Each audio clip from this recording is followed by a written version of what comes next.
பிரியமானவர்களே, இயேசு கிறிஸ்துவின் நாமத்தில் உங்களுக்கு என் அன்பின் வாழ்த்துக்கள்.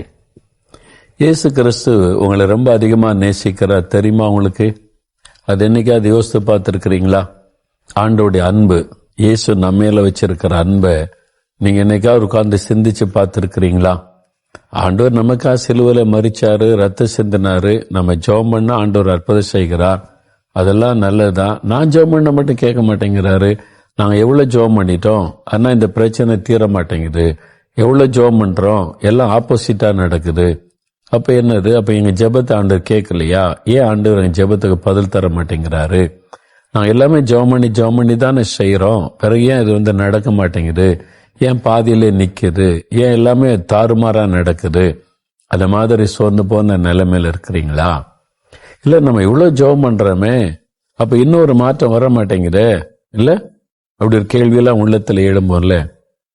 ஆனா ஆண்டவர் நம் ஜெபத்தை கேட்காமல் இல்லை, நம்முடைய ஜெபத்தை கவனமாய் கேட்கிறார். என் பிள்ளைங்க ஜெபிக்கிறாங்க, என் நாமத்தை சொல்லி கூப்பிடுறாங்க, என் மகள் ஜெபம் பண்ணுகிறாள், என் மகன் ஜெபம் பண்ணுகிறான் என்று ஆண்டவர் ஜெபத்தை கவனமாய் கேட்கிறார். ஆனா நம்ம எதிர்பார்த்தபடி சில சமயம் ஒரு பதில் கொடுப்பதில்லை. அதுதான் இன்னைக்கு நம்முடைய பிரச்சனை. நம்ம என்ன எதிர்பார்க்கிறோமோ அதன்படி பதில் வராவிட்டால் ஆண்டவரின் ஜெபத்தை கேட்கலையே, இவ்வளவு ஜெபிச்சமேன்னு சோர்ந்து போய் விடுகிறோம். இல்ல, ஆண்டவர் ஜெபத்தை கேட்டார். நீங்க என்ன காரியத்துக்கு ஜெபிக்கிறீங்களோ அதுல பெஸ்டான விதத்துல ஆண்டவர் பதில் தருவார். என் பிள்ளைங்க தவறாப்பு எதிலே அகப்பட்டு கொள்ளக்கூடாது, எதிலையும் போய் சிக்கி கொள்ளக்கூடாது, அவங்களுக்கு நான் சரியான வேளையில சரியான காரியத்தை செய்து கொடுக்கணும்னு சொல்லி ஆண்டவர் எல்லாவற்றையும் அதினதின் காலத்தில் நேர்த்தியாய் செய்கிறவர். ஆனா ஜெபத்தை மட்டும் அவர் கேட்கல, பதில் தரலன்னு மட்டும் நீங்க சொல்லாதுங்க, சரியா?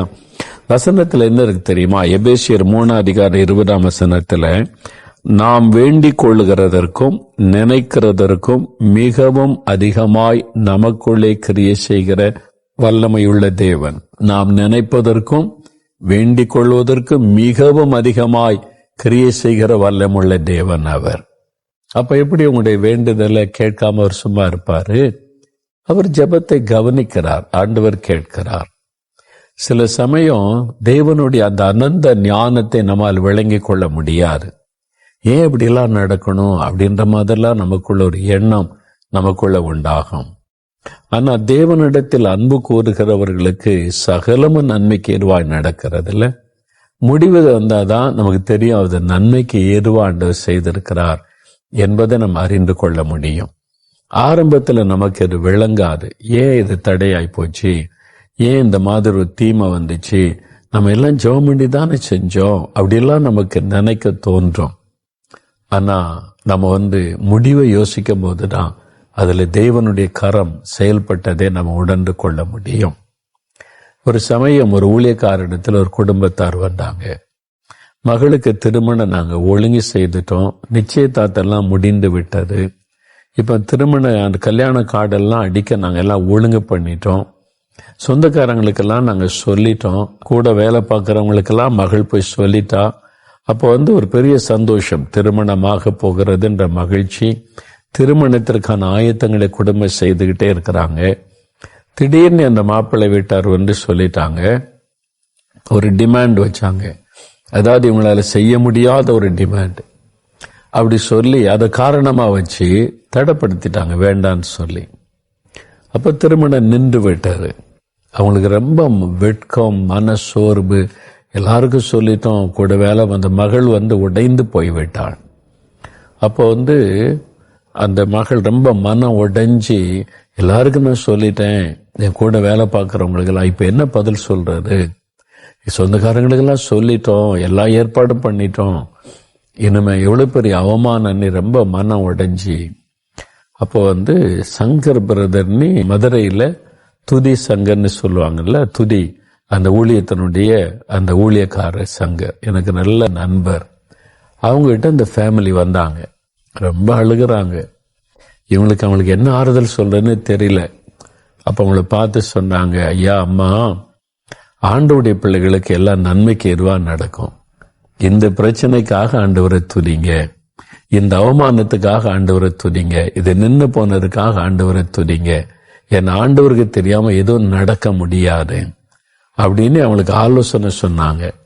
கொஞ்சம் முதல்ல யோசனை தான், என்ன நாம இவ்வளவு கண்ணீரோடு வந்து அவமானம், நிந்த, நெருக்கம், கல்யாணம் நின்று போச்சு அப்படின்னு வேதனையோடு வந்து இதுக்கு துதிங்கன்னு ஐயா சொல்றாங்களே அப்படின்னு சொல்லி. ஆனாலும் சரி, ஒரு ஊழியக்காரர் மூலம் ஆண்டவர் பேசுறாரு. எதுவும் நன்மைக்காக ஆண்டவரை துதிப்பன்னு சொல்லி, ஆண்டவரே இந்த திருமணம் தடைப்பட்டதுக்காக உமக்கு ஸ்தோத்திரம் அப்படின்னு மனதார துதிக்க ஆரம்பிச்சாங்க. சில நாள் ஆனது. அவங்களுடைய உறவினர் ஒருத்தர் சொன்னாங்க, மேரேஜ் காரியம் தடைப்பட்டு போச்சுன்னு கேள்விப்பட்டேன். ஆமையா, நாங்க ரொம்ப துக்கப்பட்டுட்டோம். அவர் வந்து சொன்னாரு, நல்லது, இந்த திருமணம் தடைப்பட்டதுக்காக ஆண்டவரை ஸ்தோத்திரம் பண்ணுங்கன்னு சொன்னார். ஏன் இப்படி சொல்றீங்க?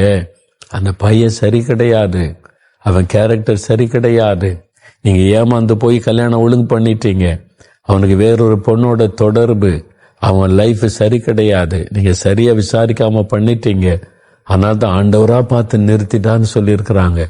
இவங்களுக்கு பெரிய சந்தோஷம். இது மாத்தின திருமணத்துக்கு பிறகு தெரிஞ்சிருந்தா பிள்ளைனுடைய லைஃப் என்ன ஆயிருக்கும்? இப்பதான் அவனுக்கு தெரிந்தது ஏன் ஆண்டவர் அதை தடுத்து நிறுத்தினார். அப்போ நம்முடைய ஜெபத்தை அவர் கேட்டிருக்கிறாரு, நமக்கு நலமானதை அவர் செய்யறாரு. நமக்கு தெரியாத எத்தனையோ ரகசியங்கள் இருக்கிறது, அதெல்லாம் தெரிந்த தேவன் சொல்லி ஆண்டவரை துதிக்க ஆரம்பிச்சாங்க. அது மாத்திரம் இல்ல, நல்ல அழகா ரட்சிக்கப்பட்ட, தேவனுக்கு பயந்த, வரதட்சணை கேட்காத நல்ல ஒரு குடும்பத்தாரை கொண்டு வந்து, நல்ல ஒரு மகனை கொண்டு வந்து நல்ல வாழ்க்கை ஆண்டவர் அமைச்சு கொடுத்தார். அவங்க வந்து நன்றியோட ஊழியக்காரரை சந்திச்சு சொன்னாங்க, ஐயா நீங்க வந்து துதிங்க அப்படின்னு சொன்ன போது எங்களுக்கு மனசு கஷ்டமா இருந்துச்சு.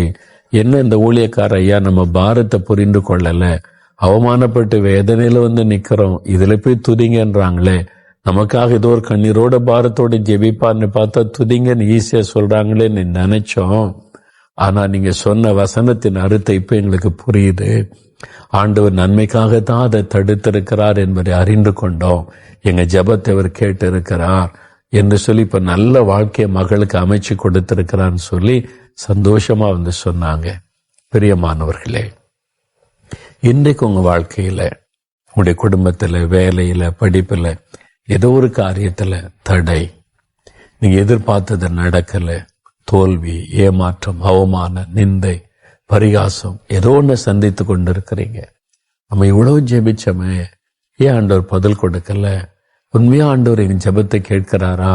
அப்படிலாம் எண்ணிக்கொண்டு இருக்கலாம். இல்லை, நீங்க நினைப்பதற்கும் நீங்கள் வேண்டிக் கொள்வதற்கும் மிகவும் அதிகமாய் கிரியை செய்கிற வல்லமுள்ள தேவன். அவர் உங்க மேல எவ்வளவு அன்பு வச்சிருக்கிறார். தன் உயிரையே உங்களுக்காக கொடுத்த ஆண்டவர் உங்களை வெட்கப்பட விட்டுருவாரா? உங்களை அப்படி ஒரு வேதனையில விட்டுருவாரா? நன்மைக்கு ஏதுவாதான் நடக்கிறாரு. அதனால ஆண்டவரை ஸ்தோத்திரம் பண்ணுங்க. ஒரு நாளும் அவருடைய அன்பை நீங்க சந்தேகப்படாதுங்க. ஆண்டவரை நல்ல ஸ்தோத்திரம் பண்ணி மகிழ்ச்சியோடு இருங்க. முடிவு நன்மையா இருக்கும். நீங்க இந்த நாட்களில் இழந்து போனதெல்லாம் ஆண்டவர் உங்களுக்கு திரும்ப தருவார். உங்களை வெட்கப்பட விட மாட்டார். வெட்கத்திற்கு பதிலாக ரெண்டத்தனையான பலன் வரும் என்று ஆண்டவர் சொல்லியிருக்கிறார்ல, ஏசாயா 61:7. அதே மாதிரி உங்களுக்கு ரெண்டத்தனையான பலன் வரும். உங்களுடைய பிள்ளைகள் காரியத்துல, பிசினஸ்ல, எல்லாத்திலையும் வரும். விசுவாசிங்க. இப்ப ஜெபம் பண்ணலாமா? ஆண்டவரே, நாங்க உம்மை துதிக்கிறோம். எங்க ஜெபத்தை கேட்டு இருக்கிறீங்க. ஏற்ற நேரத்துல பதில் தருவீங்க. நன்மையா நடத்துறீங்க. நல்ல வாய் திறந்து ஆண்டவரை துதிச்சு பாருங்க. உடனே நன்மையான ஆரம்பத்தை நீங்க காண்பீங்க. ஜெபிக்கலாமா? தகப்பனே, அருமையான இந்த குடும்பத்தின் பிள்ளைகள், இந்த வாலிப மகன், வாலிப மகள், இந்த பிள்ளைகளோடு இணைந்து நான் ஜெபிக்கிறப்பா. என் ஜெபம் கேட்கப்படலையே, ஆண்டவரின் ஜெபத்தை கேட்டாரா என்றெல்லாம் கேள்விகளோடு மனம் சோர்ந்து போயிருந்த இந்த பிள்ளைகளோட நீங்க பேசினதற்காக ஸ்தோத்திரப்பா. நீங்க எப்பொழுது எங்க ஜெபத்தை கேட்கிற தேவன். நாங்கள் நினைப்பதற்கும் வேண்டிக் கொள்வதற்கு மிகவும் அதிகமாய் கிரியை செய்கிற வல்லமுள்ள தேவனாய் இருக்கிறதற்காய் ஸ்தோத்திரம். சகலமும் நன்மைக்கு ஏதுவாய் நடக்கிறது என்ற வார்த்தையின்படி நன்மைக்காகவே எங்களுக்கு எல்லாவற்றையும் செய்றீங்கப்பா. அதை அறிந்து கொள்ள செய்த அன்பருக்காய் நன்றி. எப்பவுமே உங்க பிள்ளைகள் என்னென்ன காரியத்துக்கு ஜெபிக்கிறாங்களோ அதில் அற்புதத்தை காண செய்யுங்க. வெட்கத்திற்கு பதிலாக ரெண்டத்தனையான பலன் வரும் என்று வாக்கு கொடுத்தீங்களே, உங்க பிள்ளைகளுக்கு அதை செய்யுங்க. இயேசு கிறிஸ்துவின் நாமத்தில் 2 தனியான பலனை கொடுங்க, 2 மடங்கு ஆசீர்வாதத்தை கொடுங்க. உம்முடைய பிள்ளைகளை ஆசீர்வதித்து மகிழ பண்ணுங்க. அவருடைய மன சோர்வுகள் மாறட்டும், அந்த கலக்கங்கள் மாறட்டும், உற்சாகமான ஆவி தாங்கட்டும். முடிவு நன்மையாயிருக்கும். முடிவு 2 மடங்கு ஆசீர்வாதம். நீங்க அப்படி ஒரு மகிழ்ச்சியை தருகிறதற்காக ஸ்தோத்திரப்பா. சீக்கிரத்தில் இந்த நன்மை கண்டு மகளை செய்யும், அற்புதங்களை காணட்டும். வியாதிப்பட்ட பிள்ளைகளுடைய சுகத்துக்காக ஜெபிக்கிறேன் ஆண்டவரே. இதோ நோயினாலே பாதிக்கப்பட்டு பலவீனப்பட்டு வலிகள் வேதனைகளோடு இருக்கிற இந்த சகோதரரை தொடும், இந்த சகோதரியை தொடும். இயேசு கிறிஸ்துவின் நாமத்தில் இப்பொழுதே சுகம் உண்டாகட்டும்.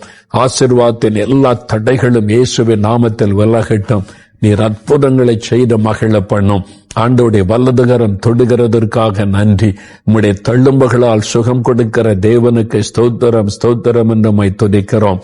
உம்முடைய அன்பின் கரத்தில் அர்ப்பணிக்கிறோம். உம்முடைய கரம் தொட்டு விட்டதற்காக, அற்புதம் செய்து விட்டதற்காக நன்றி.